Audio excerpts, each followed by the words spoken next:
Sir Hydraa issue వచ్చేప్పటికీ Jana Reddy గారి ఈ road ఎక్స్పాన్షన్లో భాగంగా కేబీఆర్ పార్క్ చుట్టూ జానారెడ్డి గారు ఒక 700 గజాలు స్థలం కోల్పోవటం, బాలయ్యబాబు గారి ఇంటి దగ్గర కూడా ఎంతో కొంత మేరకు ఆయన హ్యాస్ టు ఫోర్గో అని ఆల్రెడీ మార్కింగ్ చేసి పెట్టారట. దీని అన్ని తోడు బన్నీ గారి మామగారి ఇల్లు కూడా కొట్టేస్తారు, అక్కడే ఉంటుంది, నియర్ బై ఉంటుంది, అది కూడా కొట్టేస్తారని. సార్ దాన్ని మార్క్ ఆఫ్ డెమోక్రసీగా చూడాలి సార్ మనం.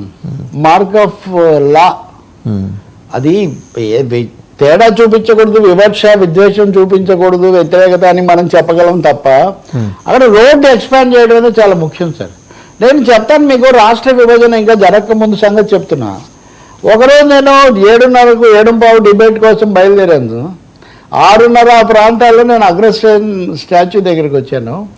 అక్కడి నుంచి నేను ఫిలిం నగర్ చేరుకోవడం లోపల 10:45 వరకు నేను రోడ్డు మీద ఉన్నాను సార్, స్టాండర్డ్ రోడ్. 10:45 వరకు. ఇంకా అప్పటికి నేను మళ్ళీ కాస్త వెసులుబాటు వచ్చేసరికి స్టూడియోలో ఎవరు లేరు, ఇంకేం లేదు. అంటే ఆ రోడ్డుకు కొంచెం ఆ విధమైన చాలా తరచు అదే ఆసుపత్రులు కూడా కొంచెం ఎక్కువగా అక్కడే ఉన్నాయి, విఐపీలు మంత్రులందరూ అటు ఇటుగా ఉండే పరిస్థితి ఇదంతా. అదే ఆ విషయం పక్కన పెడితే ఆ రోడ్డు వేసినప్పుడు ఆ ఎక్స్పాన్షన్ ప్లాన్లో అంతా అప్పుడు ఊహించలేదు, అదంతా పెరిగింది, వెహికులర్ ట్రాఫిక్ పెరిగింది. అటువంటి అప్పుడు పబ్లిక్ ఇంట్రెస్ట్ కోసం, ప్రజా ప్రయోజనం కోసం ఆ రోడ్డును విస్తరించాల్సి వస్తే నా స్థలం కొన్ని గజాలు అని ఎవరైనా ఆలోచించడం ఎంత పొరపాటు సార్.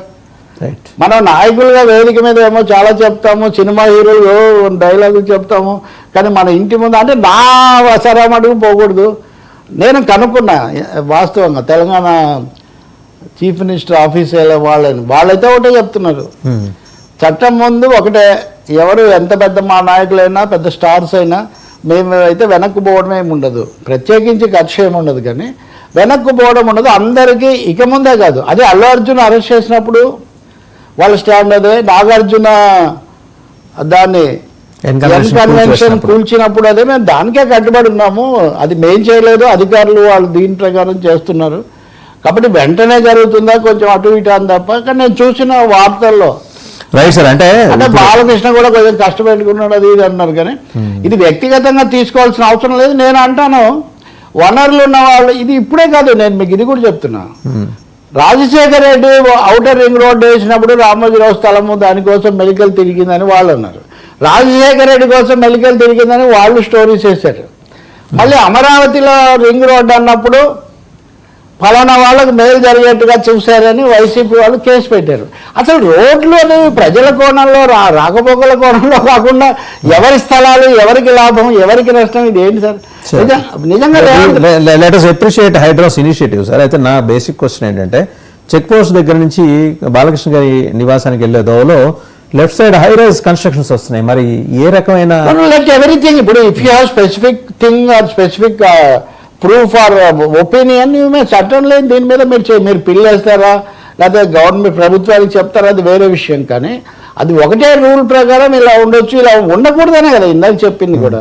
ఒకటి పబ్లిక్ ఇంట్రెస్ట్ ఉండాలి, రెండోది ప్రైవేట్ పర్సన్స్ మధ్యలో మనం తేడా చూపించకూడదు. అంతవరకు పెరగాల్సిన అవసరం అయితే ఒకటి ఉంది. మీరు అన్నట్టుగా అది ఏంటి అనేది తెలుసు. నెలల తరబడి వాకర్స్, మార్నింగ్ వాకర్స్ దాని మీద ఆందోళన చేశారు కూడా. కేబీఆర్ పార్క్ లోపలికి వచ్చేసింది. అవును. సో ఇప్పుడు మరి government has to take this also into అన్నీ ఎవ్రీథింగ్ డెఫినెట్లీ. ఒకవేళ ప్రభుత్వం దాన్ని కనుక మినహాయించే ప్రయత్నం చేస్తే దాన్ని తప్పకుండా ఫైట్ చేయొచ్చు.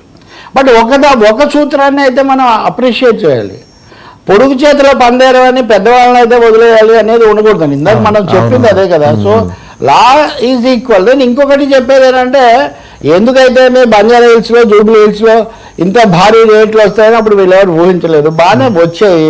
సో పబ్లిక్ ఇంట్రెస్ట్ కోసం ఎంతో కొంత వదులుకుందాం ఐచ్ఛికంగా. ఒక్కరైనా ప్రకటన చేశారు సార్ నేను సిద్ధంగా ఉన్నాను మీరు తీసుకొని వేసేయండి అని, అంత లేని వాళ్ళే సార్ వీళ్ళందరూ.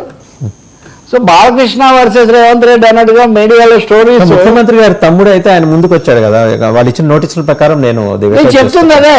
అందుకనే ఇది మళ్ళీ నేను పర్సనల్ గా తీసుకుంటే మళ్ళీ మనం రేవంత్ రెడ్డి కేటీఆర్ లేకపోతే బాలకృష్ణ అది అవసరం లేదు. కానీ let them set an example. కొంతమంది ఎగ్జాంపుల్ చేస్తే మనం అప్పుడు ఇదిగో వాసుదేవ్ చేశాడు మీరు ఎందుకు లేదని మనం అడగొచ్చు. ఏం జరుగుతుందో మనం చూద్దాం, కానీ నాకు తెలిసినంతలో అది ఒక సమయం తీసుకునేట్టుకుంది. Right sir. ఒక వారం 10 రోజులు అయితే సార్. జానారెడ్డి ఉన్నాడు, చాలా సీనియర్ కదా, చాలా మంది చీఫ్ మినిస్టర్ క్యాండిడేట్గా మెటీరియల్గా భావించినటువంటి మనిషి కదా. మరి ఇలాంటప్పుడు కూడా కొంచెం ఆదర్శంగా ఉంటే మిగతా వాళ్ళకు కూడా మార్గం చూపించినట్టు అవుతుంది. రోడ్ల ఎక్స్పాన్షన్ అయితే ఒకటి తప్పకుండా జరగాల్సి ఉంది. ఇందులో తన మన పర ఆ తేడా లేకుండా చట్ట ప్రకారం రేవంత్ రెడ్డి కనుక నిజంగా ఇప్పటికీ ఉన్న సినిమా వాళ్ళతో ఉన్నది నాగార్జున అయిపోయి బాలకృష్ణ, నాగార్జున, మంచు మోహన్ బాబు, ఇప్పుడు మళ్ళీ బాలకృష్ణతో కూడా నిజంగా వస్తే అది కూడా తెలుగుదేశం లో బాలకృష్ణ ఏంటో అందరికీ వెరీ ఇంట్రెస్టింగ్. అంటే పాపం చంద్రబాబు గారి మీద అనవసరంగా వీళ్ళందరూ రేవంత్ రెడ్డికి ముఖ్యమంత్రి అయ్యాక వెళ్ళి అభినందనలు తెలుసు. చంద్రబాబు గారి మీద ఒక నింద